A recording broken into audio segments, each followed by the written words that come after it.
Joe, you said last week was a general malaise about the team. Have you seen that lifting over the week, or is that something that will only be clarified at half over on Saturday? Yeah, I have seen it lift. I do believe we're in a better place to actually play rugby now rather than prepare to play rugby. And I think there'll be evidence of that. But as you said, the confirmation of that doesn't come until we get through to the final whistle on Saturday and we see how players have performed. Well, have you noticed it's different around the camp as opposed to what was happening maybe before the England match and the Wales match in spring? Not really. I think the Wales match in the spring, it was a 6-day turnaround. It was fairly manic that week, just trying to get ourselves organised and to recover from the French game. So this time we've had a little bit more time, and it's a very different team. So they're not recovering so much from Saturday, other than probably mentally for a few of them who are backing up. But it's more about having had time. We've had a few good trainings this week. We trained well this morning, and that gives us a little bit of confidence that we'll be very much a step ahead of where we were last week. Joe, can I just get your thoughts on the selection with 4 changes? Was that always your plan, or did last week's performance change your plan? No, it was always the plan. We've got to try to best prepare our 31, whichever player then makes the 31. To have had a bit of game time, to have got a little bit of rhythm, because you saw what it was like when a team has had a couple of games and a team haven't played, or the bulk of that team hadn't played at all. You're not suddenly at top speed. You need to get a little bit of a hit out, maybe 2 hit outs before you're up to speed. Particularly for us, it's probably the forwards, the bigger guys who need to have a few runs under their belt. Some of our backs play very well first up, and that gives us a little bit of comfort around the likes of Johnny and Robbie, Keith Earls, who are all highly likely to play next week, but not this week. What's just, as you alluded to that, would that be like Rory and Ty particularly? Would they possibly have this week, but now you've decided to give them? Well, yeah, and part of that formula is that they were very keen to get back in and get involved, and they felt that they were off, kind of just a bit off last week. And you don't have to be far off against a good team to suddenly be chasing your tail. So that they felt that it would help them in their preparation if they got a little bit more time this week, and we'd be looking at potentially giving them 25 to 30 minutes would be the plan. Now, at the first contact, the plan can change, but that will help build them into the following week and hopefully springboard them beyond that, should they be selected. Joe, you covered Madison at fullback. How important is that when you're looking for utility players, perhaps with the squad? Will can also play in a number of positions, but this is his first run out. What are you looking for from him? Yeah, it's his first run out for a long time. He didn't play the back end of the season, so for Will it's a really important opportunity, but he has to hit the ground running. Now, he's trained really well this week, so we'd be very hopeful that he can slot in very quickly. He's obviously at the very last minute, before we played Argentina in November last year, he stepped in at very late notice. He wasn't even in the match day 23. He stepped in and played 13 and did a really good job for us against Argentina. So that's the sort of flexibility he offers. The fact that he plays on the wing, he's a very capable kicker of the ball, including goal kicking. So he becomes that that jack of all trades that we may well need. But he's a jack of all trades, but he's a master of a few as well. And we'd love to see him put his best foot forward on Saturday. Is that your out half cover, Joe? Or how are you looking at that? Yeah, I think as far as the out half cover is, we've got a couple of guys. I think Will is one of them. I think Gary Ringrose is the other. Gary has played a bit of out half as a schoolboy, and he has a temperament and a skill base that would allow him to fill in there. Joe, there's been obviously a lot of criticism, personal criticism of Rory this week. How has he responded in training this week, and was it always going to be your plan? I think you indicated there it might have been to have him involved in some way this weekend.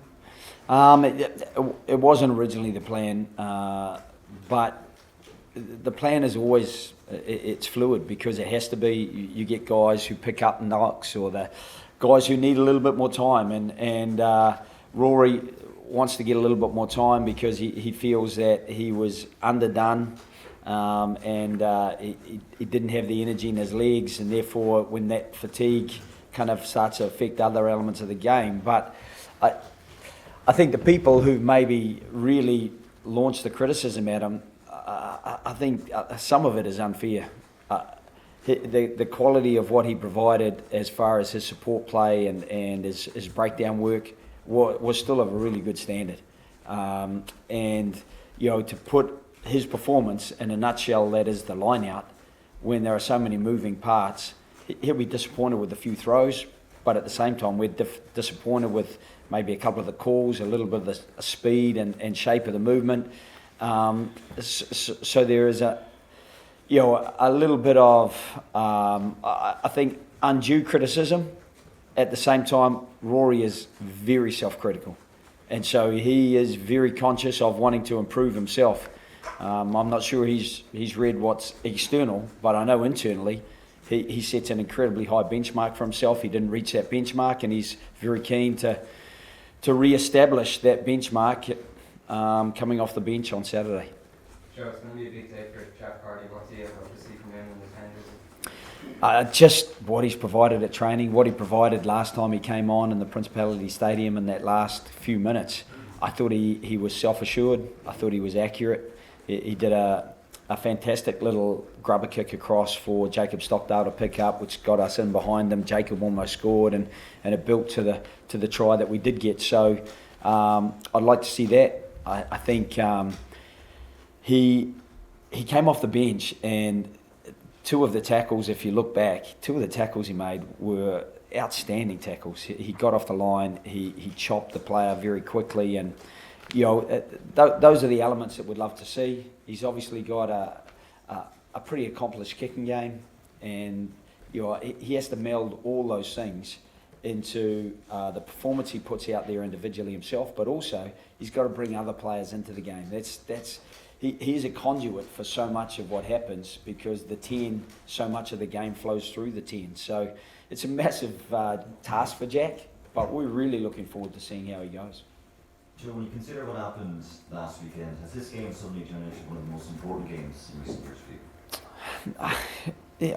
It's funny because last weekend should have been the most important game that we were thinking of, and if I'm to be frank, some of those players weren't thinking about last weekend. They were thinking about making sure they were on the plane, and that you can't afford to look after yourself when you can't afford to be behind the game like we were last week.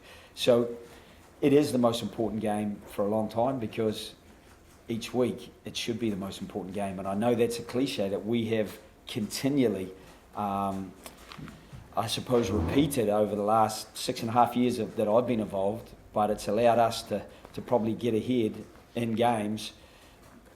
Probably close to 3/4 of the games that we've played, we've won, and that in itself has been a lot of focus on a week-to-week sort of commitment to what is immediately in front of us, not trying to worry about Scotland and the World Cup. And I do think we took our eye off the ball. I think we were not quite up for the game as we should have been, and we were a bit heavy-legged, and I accept the responsibility for that. But it's, sometimes that's a bit of a character test. Can you get over that and still deliver? Because there's always a chance in a 6-day and a 5-day turnaround, in the manner that we start the World Cup, that we could be a bit heavy-legged, because built into that is travel, to Shizuoka and then further on down to Kobe. So you've got a travel day built in on the back of a 6 and a 5-day turnaround. So part of what we're trying to do this year, really, from the time we met at Christmas, is try to create scenarios where we're putting ourselves under pressure and seeing how well we react, and we didn't react nearly well enough last week. We'll take the last one. Kieran, I'll just ask you about some of you guys, I suppose, would have been thinking about places in the squad and getting on the plane. As Joe said, is there a sense after last week's performance that for a lot of the players playing this weekend, there could be places in the first 15 for Rugby as well? I think as players we know how important this game ahead of us is. We know we have to hit the ground running and perform, so I think training this week we've just been focusing on making sure we can put our best foot forward and try and make sure we fit into the systems and play as well as we can so we can put our hands up for selection.